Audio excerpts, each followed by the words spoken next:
seandainya benar ternyata Ramadan 1441 Hijriah hantaman meteor menabrak bumi ini, Rasul mengatakan hantaman meteor nanti terjadi di pertengahan Ramadan di hari Jumat selepas sholat subuh, kata Nabi. Selepas sholat subuh, bila kalian mendengar, maka larilah kalian ke rumah, tutup rumah kalian, pintu, jendela, lalu masuklah ke dalam kamar dan berselimutlah dalam selimut, sujudlah ke arah kiblat, bacalah Subhanal Quddus, Subhanal Quddus, Subhanal Quddus, Rabbunal Quddus. Yang melakukan itu dia akan selamat, yang tidak melakukan itu dia akan binasa dan celaka. Hari Jumat pertengahan Ramadan. Silahkan lihat kalender Hijriah kita 1441 Hijriah ini. Silahkan lihat hari apa jatuhnya, tanggal 15, pas hari Jumat. Pas hari Jumat. Sementara tanda-tanda kemunculan Al-Mahdi, Al-Mahdi itu munculnya setelah hantaman meteor, Pak. 3 bulan setelah hantaman meteor Imam Mahdi muncul.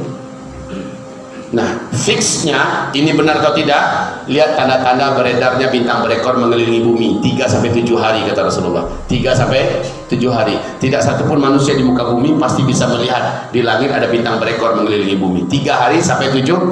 Jika itu sudah terjadi, maka sudah fix, itu sudah bahwa memang benar sebentar lagi meteor, dan memang benar sebentar lagi teknologi musnah, memang benar dukhon dimulai dan Imam Mahdi dibayar di depan Ka'bah dan teknologi berakhir.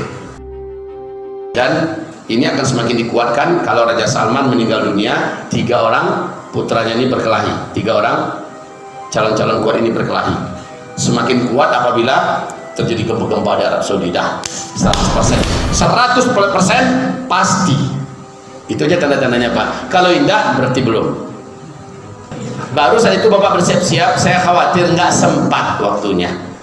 Dari kini waktu tersisa hanya 8 bulan. 8 bulan inilah Bapak Ibu harus bekerja keras mempersiapkan diri dan keluarga. Dan sekali lagi, tidak ada ruginya persiapan itu. Toh yang saya suruh juga tidak ada satupun yang jelek. Saya suruh perbanyak amal. Emang rugi? Saya suruh Bapak Ibu agar segera memborong emas. Kalau ada bitih, wah, borong emas, simpan emas. Emang rugi nyimpan emas? Emas akan terus naik. Kalau perlu uang bisa lagi dijual emasnya. Apa ruginya, Pak? Ya. Saya nyuruh Bapak hal yang seluruhnya positif, termasuk Pak, Bapak gali kembali sumur-sumur dari rumah kita yang sudah Bapak timbun. Karena sudah ada air keran, hidupkan kembali sumur-sumur itu. Aktifkan kembali. Saya punya alasan-alasan, tolong dengarkan nanti di persiapan dan amalan akhir zaman. Apa ruginya? Saya anjurkan Bapak agar menjauhi daerah kota. Ini kota. Ini kota. Jauhi daerah kota. Daerah kota itu baru dijauhi kalau chaos sudah resmi terjadi.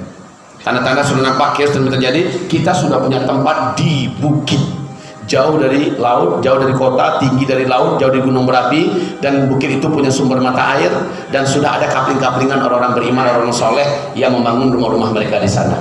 Itu baru ditempati ketika chaos resmi terjadi di kota-kota di seluruh Indonesia. Baru Bapak pindah ke situ. Sebelum itu Bapak normal kerja di pasar, kerja di kota, menjalankan hidupnya. Sementara bangunan sudah dibangun di bukit sana, biarkan untuk lembaga tahfiz Quran dipakai dulu, mengalir pahalanya buat kita. Ya, tapi ketika chaos sudah terjadi, Bapak orang beriman kumpul di tempat itu. Orang-orang beriman akan saling jaga, menjaga dan melindungi. Kata Nabi, dalam kondisi chaos nanti, orang karena lapar akan tega membunuh tetangganya sendiri demi sepotong roti. Dan itu akan mudah terjadi di kota-kota besar, Pak. Kita nggak tahu tetangga kita ini siapa. Tapi kalau orang beriman semua, tak mungkin orang beriman sepahit apapun itu akan membunuh tetangganya sendiri. Betul tidak? Yang pasti adalah orang beriman pasti akan melindungi sesama orang beriman. Nah, ini yang harus Bapak Ibu lakukan. Ya, kalau Bapak Ibu ada rezeki, ada untung, ada rezeki. Bapak dengar ternyata Palestina dibebaskan, Baitul Maqdis sudah diumumkan khilafah Islamnya. Bapak ada rezeki, berangkatlah ke sana sesuai perintah Nabi dalam hadis sahih Muslim, karena negeri teraman dan terkuat nanti adalah Palestina. Saat itu Bapak Ibu pindah ke sana. Saya tidak menganjurkan Bapak Ibu hijrahnya ke Mekah ke Madinah, tidak. Mekah ke Madinah itu disuruh hijrah kita saat Dajjal keluar, baru disuruh ke Mekah Madinah. Kalau sekarang jangan, Pak. Mekah Madinah itu akan kacau sekacau-kacaunya, dan sangat keliru kalau ada yang hijrahnya ke Mekah ke Madinah. Dulu 2 tahun yang lalu saya masih menyuruh hijrahlah ke Mekah ke Madinah. Sekarang saya tidak menyuruh lagi, dan sudah saya cabut fatwa itu. Yang sekarang saya anjurkan dalam hadis Sahih Muslim, perintah Nabi adalah hijrahnya ke Palestina. Itu kalau ada duit, kalau ada rezeki, ya. Jadi timbang-timbanglah, baca-bacalah kemampuan diri, ya, kesiapan. Kalau tidak di Indonesia saja.